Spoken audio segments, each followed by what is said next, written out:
ಶ್ರೀಮತೆ ರಾಮಾನುಜಾಯ ನಮಃ.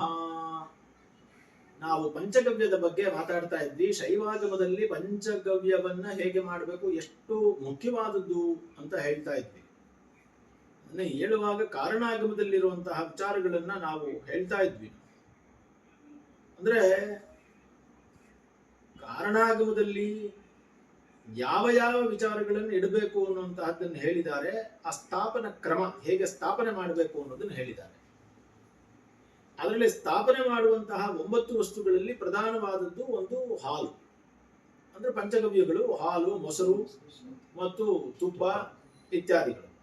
ಅಂದ್ರೆ 9 ವಸ್ತುಗಳನ್ನು ಹೇಳಿದ್ದಾರೆ. ಶೈವಾಗಮದ ವಿಚಾರಕ್ಕೆ ಬಂದ್ರೆ ಅದನ್ನ ಕೂಡ ನಾವು ಹೇಳೋದಾದ್ರೆ ಕ್ಷೀರಂ ಅಂದ್ರೆ ಹಾಲು, ದಧಿ ಅಂದ್ರೆ ಮೊಸರು, ಘೃತಂ ತುಪ್ಪ, ಗೋಮೂತ್ರಂ ಅಂದ್ರೆ ಗೋಮೂತ್ರ, ಗೋಮಯಂ ಅಂದ್ರೆ ಸಗಣಿ, ಮತ್ತು ಪಿಷ್ಟಂ ಅಂದ್ರೆ ಅಕ್ಕಿಯ ಹಿಟ್ಟು, ಆಮಲಕಂ ಅಂತಂದ್ರೆ ನೆಲ್ಲಿಕಾಯಿ, ಮತ್ತು ರಜನಿ ಅಂದ್ರೆ ಅರಿಸಿನ, ಮತ್ತು ಕುಶೋದಕಂ ಅನ್ನೋದನ್ನ ಏನು ಕುಶ ಅಂದ್ರೆ ದರ್ಭೆಯ ನೀರು ಅನ್ನುವಂತಹದ್ದನ್ನು ಮಾಡಿ. ಈ ಹಾಲಿನ ಬಗ್ಗೆ ಮತ್ತು ತುಪ್ಪದ ಬಗ್ಗೆ ಹೇಳುವಾಗ ಯಾವ ಯಾವ ಬಣ್ಣದ ಹಸುಗಳಿಂದ ಯಾವ ಯಾವುದನ್ನು ಸಂಗ್ರಹಿಸಬೇಕು ಅನ್ನೋದನ್ನ ಕೂಡ ಹೇಳಿದ್ದಾರೆ. ಗೋವರ್ಣ ಅಂತ ಹೇಳಿದ್ದಾರೆ. ಇದು ಬಹಳ ಸ್ವಾರಸ್ಯವಾದ ವಿಚಾರ. ಆಗಮವನ್ನು ಕಲಿಯುವಾಗ ಇದೆಲ್ಲ ಕಲಿಬೇಕು. ಇವತ್ತಿನ ಕಾಲಕ್ಕೆ ಇದಾಗುತ್ತಾ ಇಲ್ವಾ ಅನ್ನೋ ಪ್ರಶ್ನೆ ಬೇಡ. ಶಾಸ್ತ್ರಗಳನ್ನ ನಾವು ಸರಿಯಾದ ರೀತಿಯಲ್ಲಿ ಅಭ್ಯಾಸ ಮಾಡಬೇಕು. ಆಮೇಲೆ ಅದು ಭಗವಂತ ನಮಗೆ ಅನುಗ್ರಹ ಮಾಡ್ತಾನೆ ಅಂತ.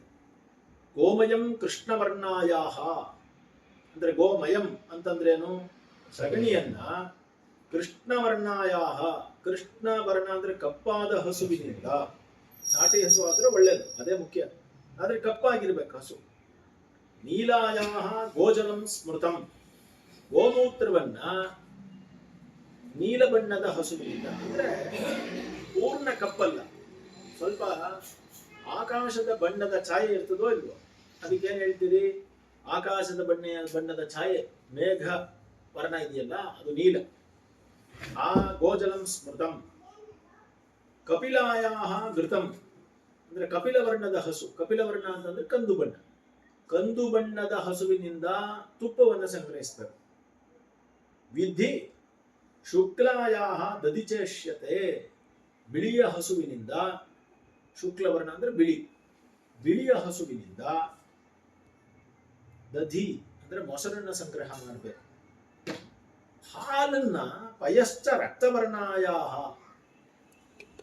ಪಯಂ ಪಯಃ ಅಂದ್ರೆ ಹಾಲು, ಆ ಪಯ ಅಂದ್ರೆ ಹಾಲನ್ನ ರಕ್ತವರ್ಣದ ಹಸು ಅಂದ್ರೆ ಕೆಂಪಾದ ಹಸು. ಇವಾಗ ನಾವು ಕಪಿಲ ಅನ್ನೋದು ಕಂದು, ಇದು ಪೂರ್ಣ ರಕ್ತವರ್ಣದ ಹಸುವಿನಿಂದ ನಾವು ಇದನ್ನ ಸಂಗ್ರಹ ಮಾಡಬೇಕು. ಗವಾಂ ವರ್ಣ ಪ್ರಕೀರ್ತಿತ. ಒಂದು ವೇಳೆ ಸಿಕ್ಲಿಲ್ಲಪ್ಪ, ಇವೆಲ್ಲ ಹೇಳಿದ್ದು ನನಗೆ ಬಿಳಿದು ಸಿಕ್ಲಿಲ್ಲ, ಕರಿದು ಸಿಕ್ಲಿಲ್ಲ, ಯಾವುದು ಸಿಕ್ಲಿಲ್ಲ, ಏನ್ ಮಾಡ್ಬೇಕು ಅಂದ್ರೆ ಶಾಸ್ತ್ರದಲ್ಲಿ ಅದಕ್ಕೆ ಹೇಳಿದ್ದಾರೆ ಅಲಾಭೆ. ಒಂದ್ ವೇಳೆ ಅವೆಲ್ಲ ಸಿಗದೆ ಹೋದ್ರೆ ಕಪಿಲಾಯಾಸ್ತು ಸರ್ವಂ ಸಂಗ್ರಹೇತ್ ಬುಧಃ, ಬುದ್ಧಿವಂತನಾದವನು ಕಪಿಲ ಹಸು ಯಾವ್ದಿದೆಯೋ ಅದರಿಂದಲೇ 5 ದ್ರವ್ಯಗಳನ್ನು ತಗೋಬೇಕು. ಹೀಗೆ ಅಂದ್ರೆ ಗೋಮಯ, ಗೋಜಲ ಮತ್ತು ಘೃತ ಮತ್ತು ದಧಿ ಮತ್ತು ಪಯ ಅನ್ನುವಂತಹದ್ದನ್ನ ಕೆಂಪು ಅಂದ್ರೆ ಕಂದು ಬಣ್ಣದ ಹಸುವಿನಲ್ಲಿಯೇ ಸಂಗ್ರಹಿಸಬಹುದು ಅನ್ನೋದನ್ನ ಈ ಕಾರಣ ಆಗಮದಲ್ಲಿ ಹೇಳಲಾಗಿದೆ. ಆಗಮಗಳಲ್ಲಿ ಬರುತ್ತೆ. ಶೈವಾಗಮದ ವಿಷಯಗಳು ತುಂಬಾ ಸ್ವಾರಸ್ಯವಾದ ವಿಷಯ. ನೀವೆಲ್ಲ ಚೆನ್ನಾಗಿ ಕಲಿಬೇಕು. ಆ ಶಿವನ ಮುಂದೆ ಕುಳಿತು ನೀವೆಲ್ಲ ಆಗಮೋಕ್ತ ಪೂಜೆಗಳನ್ನು ಮಾಡಿದ್ರೆ ಪರಮಾತ್ಮ ತೃಪ್ತಿ ಪಡ್ತಾನೆ, ನಿಮಗೆಲ್ಲ ಮಂಗಲಗಳನ್ನು ಮಾಡ್ತಾನೆ. ಶ್ರೀಮತೆ ರಾಮಾನುಜ.